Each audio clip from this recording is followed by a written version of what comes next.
আমি এইটো জাতীয় ফল হিচাপে নেমুক ঘোষণা কৰিলে আমি খেতিয়ক হিচাপে বহুত ভাল পাইছোঁ আৰু বহুত আনন্দিত পাইছোঁ আৰু মুখ্যমন্ত্ৰী মহোদয়ক তেওঁক ধন্যবাদ জ্ঞাপন কৰিছোঁ। কেলে কি নেমু এটা এনেকুৱা বস্তু আছিলে, এতিয়া চাওক মেডিকেলতো কিছুমান মানুহ বেমাৰ আজাৰ হয়, তেওঁ নেমুটো খুৱায়, এতিয়া ফল হিচাপে মানে ঘোষণা কৰিছে। বহুত আমি খেতিয়ক হিচাপে বহুত ভাল পাইছোঁ আৰু 2 টকা আমি নেমুটোক মানে উচিত মূল্যটো পাম। কেলে কি আগতে নেমু আছিলে মানুহে বিক্ৰী নহয় নদীত পেলাই দিয়ে, নলাত পেলাই দিয়ে। এতিয়া কিন্তু আমাৰ কাৰণে বহুত ভাল হৈছে যে নদীত নেমু পেলাব নালাগিব, আমি ফল হিচাপে মানে বিক্ৰী কৰিব পাৰিম। ভাল লাগিছে আমাক খেতিয়ক হিচাপে। হয়, কাৰণ আমিওতো খেতিয়ক।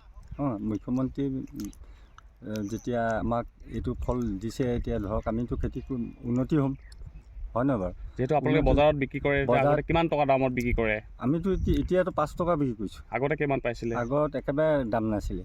এতিয়া কেনেকুৱা অনুভৱ হৈছে? এতিয়া বৰ বঢ়িয়া লাগিছে। মুখ্যমন্ত্ৰীক ধন্যবাদ জ্ঞাপন কৰিছোঁ।